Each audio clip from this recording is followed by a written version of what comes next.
అధిక బరువు అనేక సమస్యలకు కారణం. సాహితీ యోగా ఆన్లైన్ క్లాసులో జాయిన్ అవ్వండి. నమస్తే, నేను Keshav. Welcome to Suman TV. Andhra Pradesh క్యాబినెట్లోకి Chiranjeevi సోదరుడు నాగబాబు రంగప్రవేశం చేయబోతున్నాడు.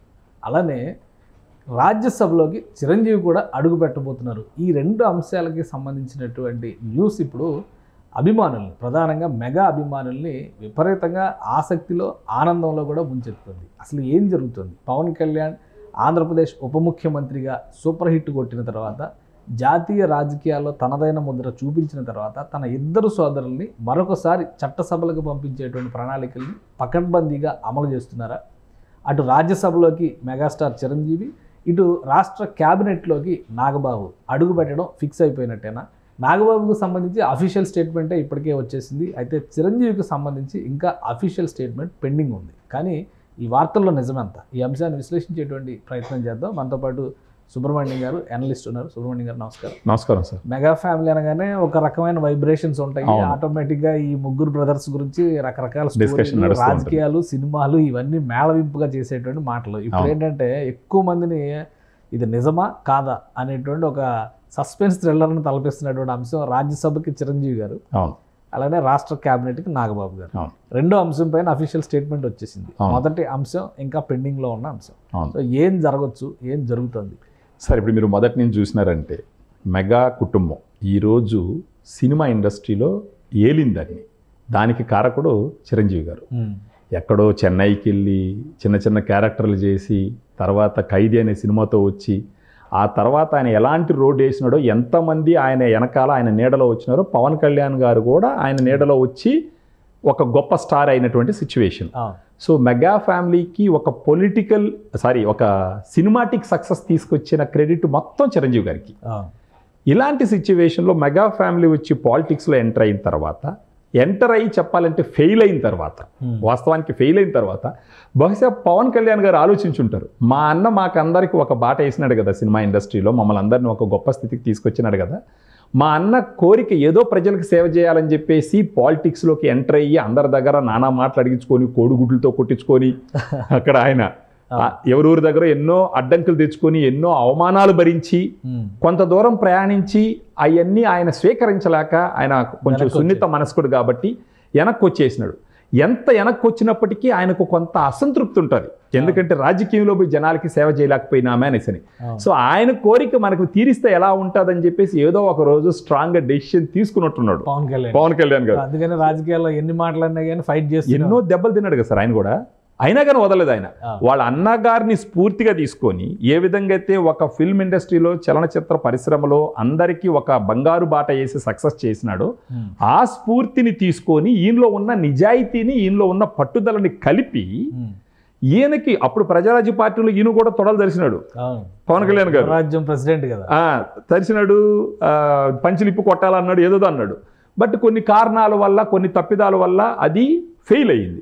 దాని తర్వాత ఆయనకి ఎలాగన్నా మా అన్నని కోరిక తీర్చాలా, మా అన్న కళ్ళలో ఆనందం చూడాలా ఏదో ఒక రోజు అనుకొని ఈయన విభేదించినప్పటికీ, వద్దని చెప్పేసి చిరంజీవి గారు విభేదించినప్పటికీ, ఈయన మనసులో లేదన్నా నీకు మేలు చేస్తాను, నీ కోరిక తీరుస్తానని మనసులో కావాలి గట్టిగా అనుకొని, ఆయన ఒక పీక్ స్టేజ్లో ఉన్నప్పుడు పొలిటికల్గా ఎంట్రీ ఇచ్చి 2014లో బయట నుంచే సపోర్ట్ చేసి, 2019లో సపరేట్గా సపోర్ట్ చేసి, ఈ సుదీర్ఘ 10 సంవత్సరాల పొలిటికల్ ఎక్స్పీరియన్స్లో లోటుపాట్లు, ఎత్తుపల్లాలు అన్నీ చూసి ఒక అవగాహన వచ్చిన తర్వాత 2024లో ఒక హిస్టారికల్ సక్సెస్ రావటానికి, మొత్తం మీద ఆంధ్రప్రదేశ్ భవిష్యత్తుకి బంగారు బాట వేయటానికి ఇన్స్ట్రుమెంటల్గా తయారైంది పవన్ కళ్యాణ్ గారు.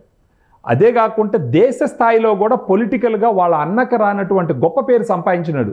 సాక్షాత్ మోడీ గారు ఆ ప్రమాణ స్వీకారానికి వచ్చినప్పుడు అక్కడ ఆయన నిలబడి ఉంటే, ఆయన దగ్గరికి వెళ్ళి మా అన్న అక్కడ ఉన్నాడని చెప్పి అంటే మీరు ఒకటి గమనించాలి సార్, అక్కడ ఆయన ప్రమాణ స్వీకారం చేసి వెళ్ళినప్పుడు అందరికీ నమస్కారం పెట్టుకుంటూ పోయి మళ్ళీ వెనక్కి వచ్చి వాళ్ళ అన్న కాళ్ళ మీద పడ్డాడు. ఆ తర్వాత వాళ్ళ అన్న తీసుకొని, అది ఒక మనకు చూడటానికి చాలా ఆనందకరమైనటువంటి ఎమోషనల్ మూమెంట్.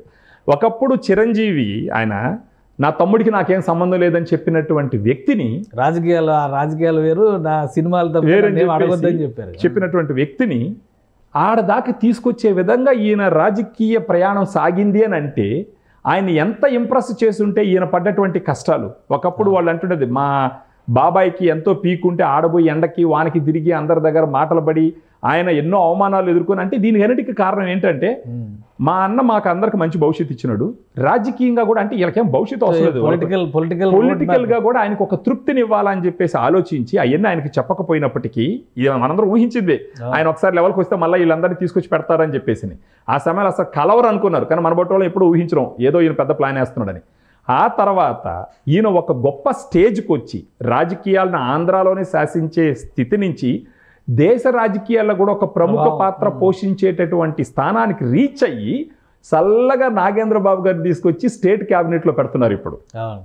అంటే కుటుంబానికి ఒక చిత్ర పరిశ్రమలో గొప్ప స్థానం తీసుకొచ్చిన వాళ్ళ అన్నకి ఆయన తృప్తిని ఇవ్వడం కోసం ఆ కుటుంబానికి రాజకీయ పార్టీ అంతే కదా సార్, రాజకీయ రంగంలో కూడా ఒక ప్రముఖ ఇది ఉందని చెప్పేసి ఇప్పుడు టీడీపీలో మనకు ఎన్టీఆర్ గారి కుటుంబానికి ఒక గొప్ప పేరు, అదేవిధంగా ఎంజీఆర్ గారి కుటుంబానికి ఒక గొప్ప పేరు, తమిళనాడు పాలిటిక్స్ లో జయలలిత గారికి కూడా వాళ్ళు రాణించిన రెండిట్లో.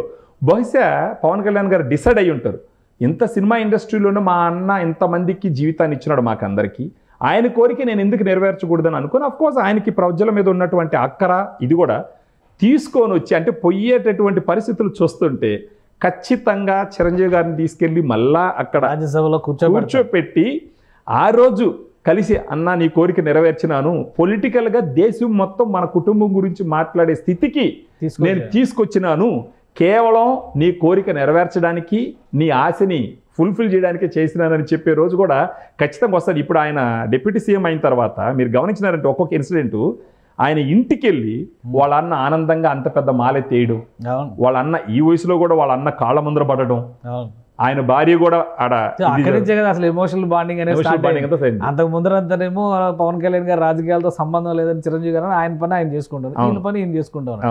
ఒక్కసారి గెలిచి వచ్చిన తర్వాత మొత్తం ఒక 14 సంవత్సరాలు అరణ్యవాసం చేసి వచ్చిన రాముడిని స్వాగతించినారు. సో ఇప్పుడు దానికి ప్రతిఫలం ఒక రకంగా.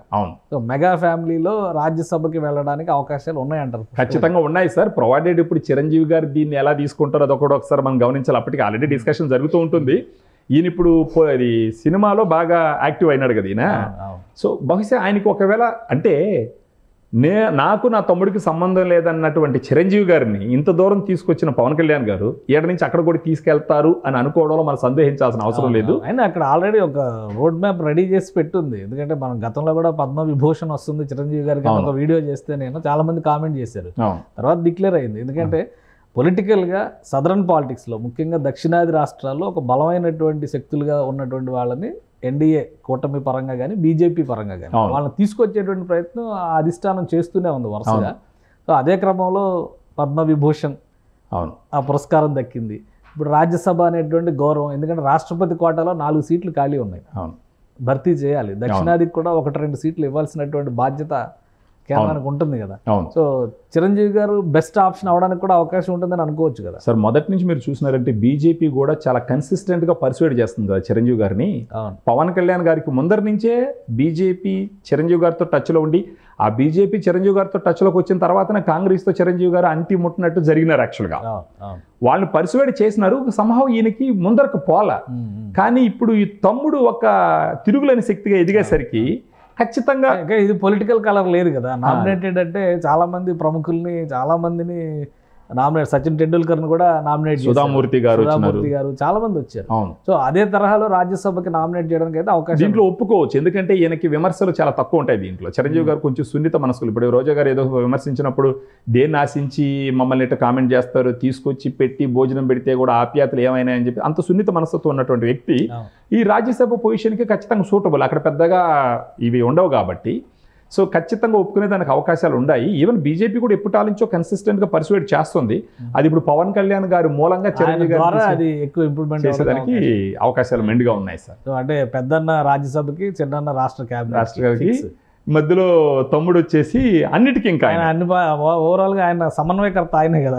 ఖచ్చితంగా సార్. ఆయన ఒక పొలిటికల్ గా కానీ ఒక వ్యక్తిత్వంలో కూడా మీరు చూసినారంటే చిరంజీవి గారితో నాగబాబు గారితో పోలిస్తే వ్యక్తిత్వంలో కూడా ఈయన ఎక్కడో ఉన్నటువంటి ఒక వ్యక్తి. డిఫరెంట్ పర్సనాలిటీ, కమిట్మెంట్ లెవెల్లో కానీ పట్టుదల, తర్వాత క్రమశిక్షణ, తర్వాత అంటే ఆయన అంటాడు ప్రతిసారి నేను ఏది అవ్వాలని చేయలేదు, కానీ నాకు వచ్చిన ప్రతి బాధ్యతని 100% ఎఫర్ట్స్ పెట్టి చేసినానని చెప్పేసి. బహుశా అదే ఆయన ఈ స్థితికి తీసుకెళ్ళింది యాక్చువల్గా.